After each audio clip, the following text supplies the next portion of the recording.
the program, Omoté, yes. A show focused on the young and married woman above 35. Yes, I know. There are a special set of people who are discussing issues that surrounds what they, not only issues, yes, challenges as well, but the most important thing is providing solutions to what they're faced with on a daily basis. And today we'll be discussing something very, very interesting. My name is Ogaga Otaotu. Before I go on, I think I should like to end on what we're talking about. It's all about financial independence. Yes, a continuation of last week's episode, last week's topic. And then today we're looking at another angle of it. And we still have here with us a finance coach who will be telling us what it means to be financially independent. Stay with us. I'll be right back.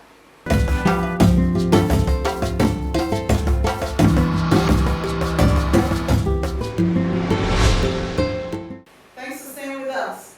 We have our guest in the studio who is a certified finance coach. He is also the Chief Enabling Officer of a financial planning and investment advisory firm. He's married and should I call you anyway, joining us, I welcome Mr. Benjamin Abduroja. Thank you for coming once again. You did an amazing job last week, and we're excited to have you today again. In continuation of our topic last week, financial independence. We're glad to have you here. So yesterday, speaking of last time we had you, we talked about young and married women. Some of them have the opportunity, they have the privilege of having funds they can play with, probably because they do not have what we call commitment.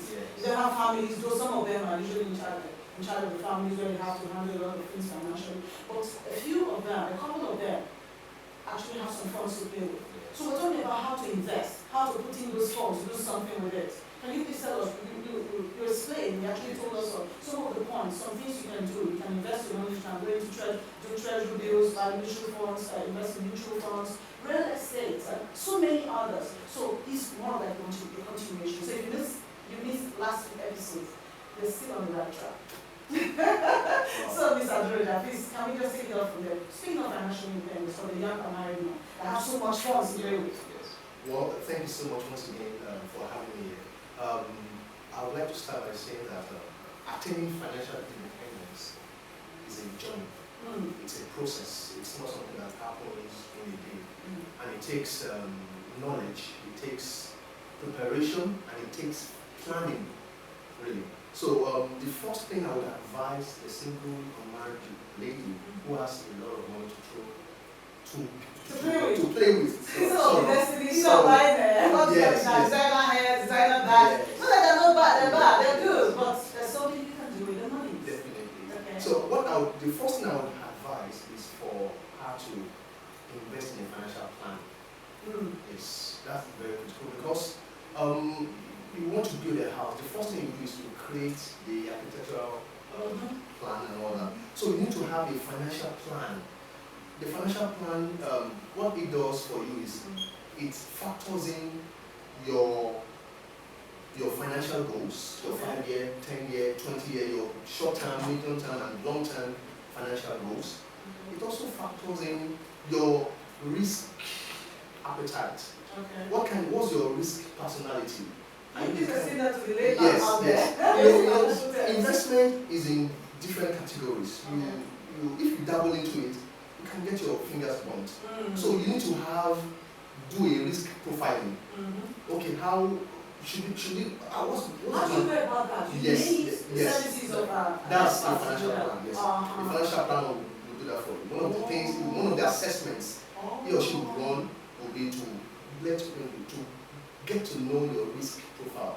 Okay, is this person who is risk averse, who is safety conscious, or this person is willing to experiment, and one of the critical things that comes to play is, okay, if he or she loses 10 million naira in an investment, something goes wrong. Does she have a sleepless night, something like that, So it's very critical. Having done that, the next thing, okay, I spoke about that last time. There's got to be an asset allocation. I spoke about having the security bucket and then the growth or risk bucket. So there's got to be a balance. Is it going to be 50-50 or 35-65 or 70-30? That's what the financial plan does. So your security bucket has to be, okay, the safety investments, the safe environment. safety investment. Yes. An example of a safety investment. Yes, we have the fixed deposits, the treasury bills, those safe environments where you just there's picking money and getting interest, no matter how small. yes, the volatility is very low. Okay. There is very low volatility, and there's both the safety of return on investment and return of investment.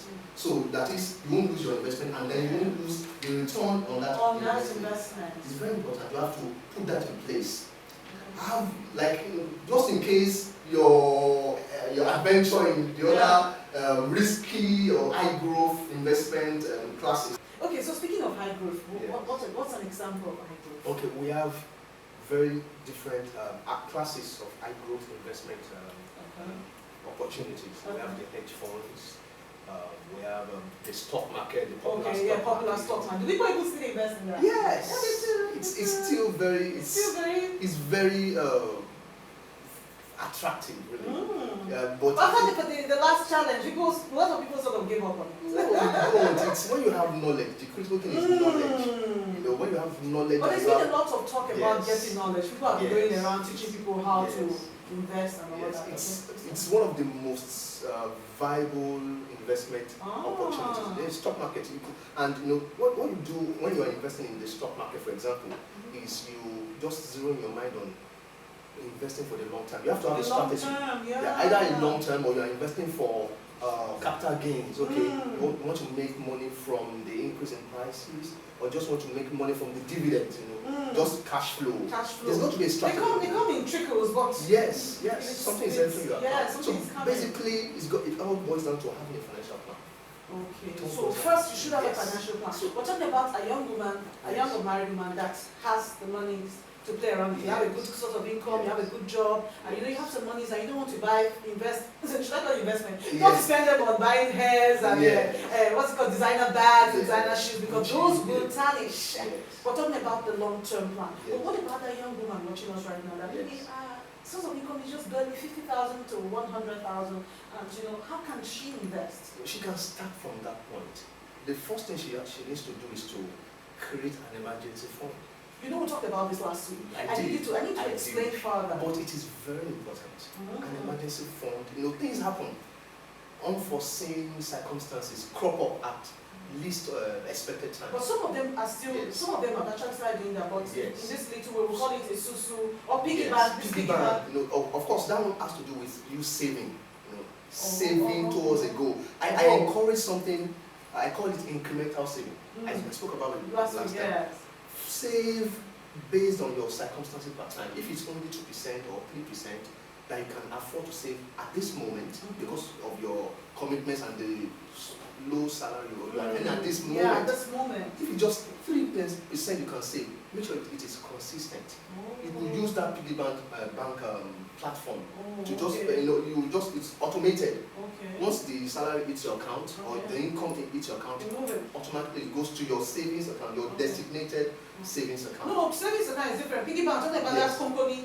Yeah, company you have at home, get somewhere. Yes. And you just stop the money. And what funny thing is that there's some money you do not even plan for. Like somebody just gives you with a particular sum, and you get home and say, okay, instead of going to that's your favorite ice cream place like me. Anyway, talking of piggy bank, we'll be doing that very shortly. We're still here. Please hold on. We'll be right back.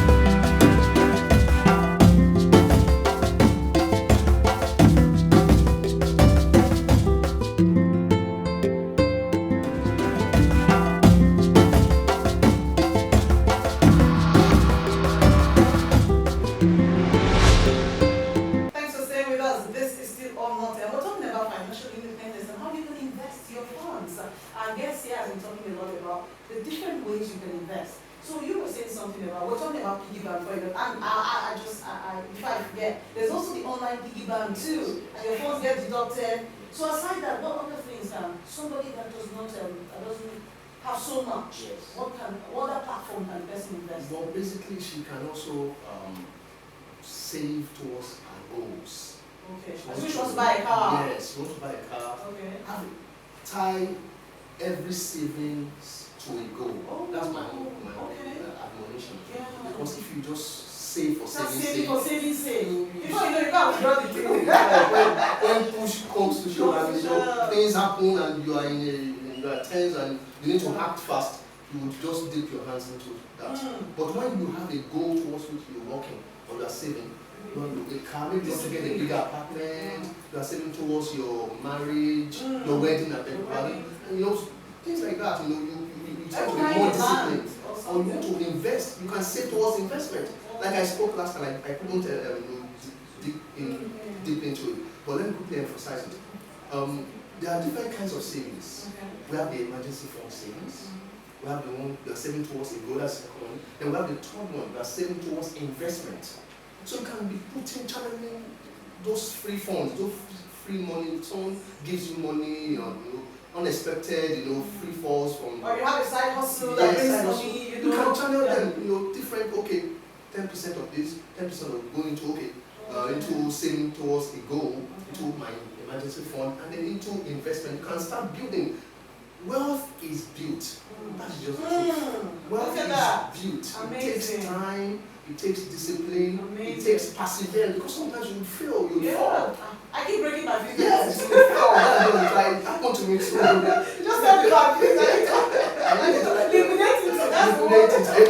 And you pay the fees or the charges. I'm telling you on the charges. So really, start from square one. That's just the truth. Start with what you have. Okay. Even if it's just 30,000 and you're earning, it's enough for you to build your life. You can build a future. Whatever income you have at this moment. What you said is quite very, very important, because you just said start with what you have. Yes. Because unfortunately some youths today just believe that you need to have so much. They'll tell you I don't have anything. Yesterday I was going through one of these books and somebody was begging, these online beggars. Yes. And somebody said, you have a phone, you have data, so why are you begging? You're asking for something. Somebody that advised the person. So you sell your phone. You know what he said? See, my phone is my asset. Asset to beg. Can you imagine? Your phone is the asset to beg. If that phone is a smartphone, somebody else sort of said, if that phone is a smartphone, if you sell that phone for a sizable amount, a good amount, you can use that phone to start that money, to start a business. I start using the regular, tiny torchlight phone. Yes. For now. Yes. But people and their mentality, we just hope that somebody else. But we'll be moving on to a very big question, which has to do with the young woman. Okay. How should a young woman approach money attitude of the man she intends to settle with? That is very key. Wow. So people get married into debt. Yes. You didn't know the guy was coming with a baggage of debt load. And you get home and you discover that, a guy has to pay this, a guy has to pay. Then you're asking yourself, what's the meaning of this? When it comes to relationship, money plays a very important role. Of course, we have communication. Then after communication, I think, okay, sex, but money is very important. Like someone says, there's no romance without finance. Finance facilitates romance. It always it. Yes, marriage is not actually two things that causes problems in marriage: sex and money. Yes, and then communication too, and a lot of other factors. So I would say that there's got to be harmonization. There's got to be understanding of your partner's money attitudes. And most of these money attitudes were built because of our different backgrounds. Maybe your dad's behavior towards money. Do you think I don't have. Whether or not you like it, you are being programmed. You were programmed because of those conversations. Your subconscious was programmed. And sometimes I'm surprised when I act in certain ways that I just reminds me of my dad. My dad used to behave like this and I didn't like it. I didn't like it. So it has become an unconscious competence. So true.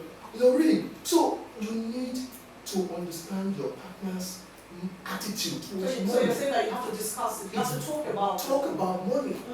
It's uncomfortable at first, but it has to be discussed. And there's so many talking points when it has to do with money. the first one has to do, okay, understand your attitude. Well, okay, how do you Are you see spend money? free? Are you the type that just as it counts, You're a spend it? saver.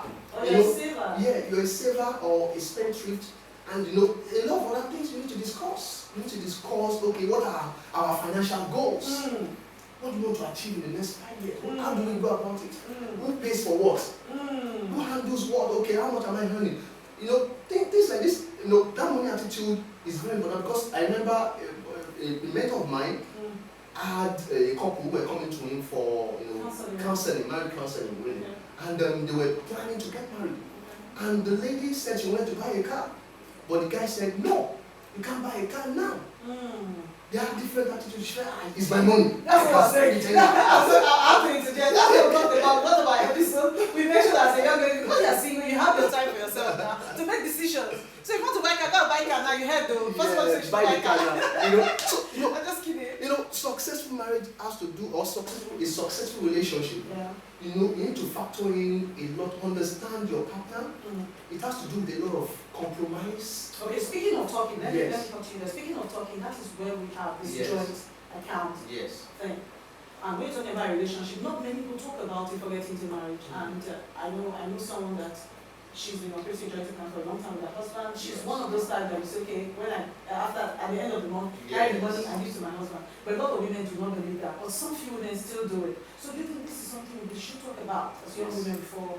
It is. It's very important to talk about it. But I must mention that there's no hard and fast rule. There's no, this is the I like right that. way. Yeah. This is the right But way. what Just for you? understand, harmonize, and then, you know, come up with your own template that works for you, that suits both partners. Speaking of templates, somebody said a template of hers and I loved it. She said they're not doing the 100% joint account thing. What she does, her husband and herself, what they do, 30% each goes to the joint account and they have access to their own 70%. Yes. And I like that. It makes sense, Yes. you know. So the 30% each, both of them goes then 70% you have access to it. And if you see that beautiful shoe you want to buy, you will not be scared of how do I tell my girl I want to buy shoe. It's very important. Yeah. You know, So have your own template. it is. Have your own template that suits you. Don't try and copy someone else's. Okay, that's why discussion, communication plays an important role. Communicate, talk about it, understand, then agree.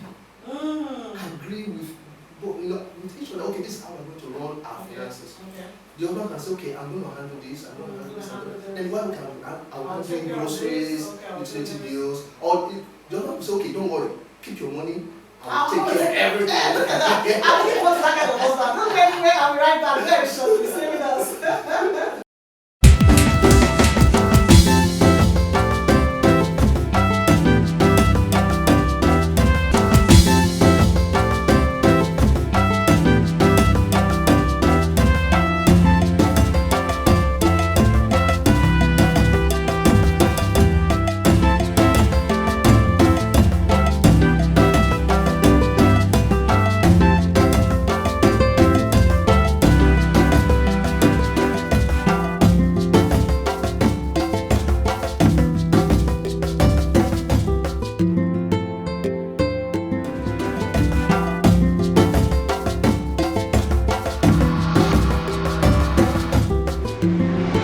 Okay, thanks for staying with us. This is still Omoté. As we're talking about, we still have our guest, Mr. Lisa Abdullah, a certified financial coach. So he's been talking to us on the need to invest and what you can do. So I had the part where he said, before we went on the break, he said, you can have a guy, a man, that will tell you know what, don't worry, just keep your money, I don't need a chicken, I'll take care of you. I'll take care of Women you. do like that. Yes. Yes. They want to have someone like that. Yes. So if you have someone like that, what do you do with your money? If you had, made So much plenty money. plenty money. Well, You have so much money. You can job. They do have so Yeah. much money to do. Well, some do, some still do. It's true. When When I I was was there, there, I was in the shop. How people jet out minutes. And if you find yourself in that class, you belong to the lucky few. And that serves as a very important opportunity for you. Beautiful. A powerful leverage to build something, a significant future for yourself. Because the money will be rolling in now, you don't know what might happen in the next 1 year, 2 years, 3 years. So you need to build a base for yourself. starting with that safe environment, having an emergency fund, having your saving towards goals, different building your own house. That's an investment for you. Don't pay rent again. You say it's an investment. I was reading a research report that I picked it up recently, and I saw that he mentioned that, Robert mentioned that, he said he doesn't believe that buying mortgage or investing in mortgage is an investment. Yes, basically in that part of the world, most of their houses they buy using the investment tool of mortgage. So that is not an investment. But in this part of the world, mostly we pay cash. So it's an investment. You're just trying to ensure that you don't pay rent. You don't pay rent. That's what we're saying. Okay, thank you so much. I think you said a lot today. Yes. This is where we're coming today. But before we do so, Yes. what kind of words do Omoté listen to right now? Okay. I would like to say that just keep your head up. Don't allow despair to come in. Live your life. Enjoy yourself. As you are building your future, don't try to sacrifice too much. That's why a financial plan comes in. You're able to apportion different percentages of money to certain courses, and then a certain amount should be apportioned to taking good care of yourself. Enjoy yourself, enjoy your life. Have fun, and then build your future. So live intentionally. I love that. Thank you, Mr. Live intentionally, fantastic. And that's where we call it today for today's episode. Thank you for coming on the show. We're so glad to have you. Thank you. So please don't go anywhere. We'll be right back after this time.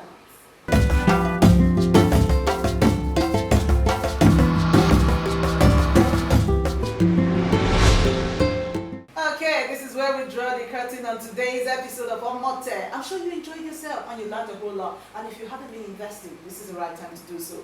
No matter how little, just start with something and do what? Live intentionally, as our guest said. Okay, thank you so much for joining us. My name is Ogaga Otaotu. And always remember that the essence of life is to be impactful.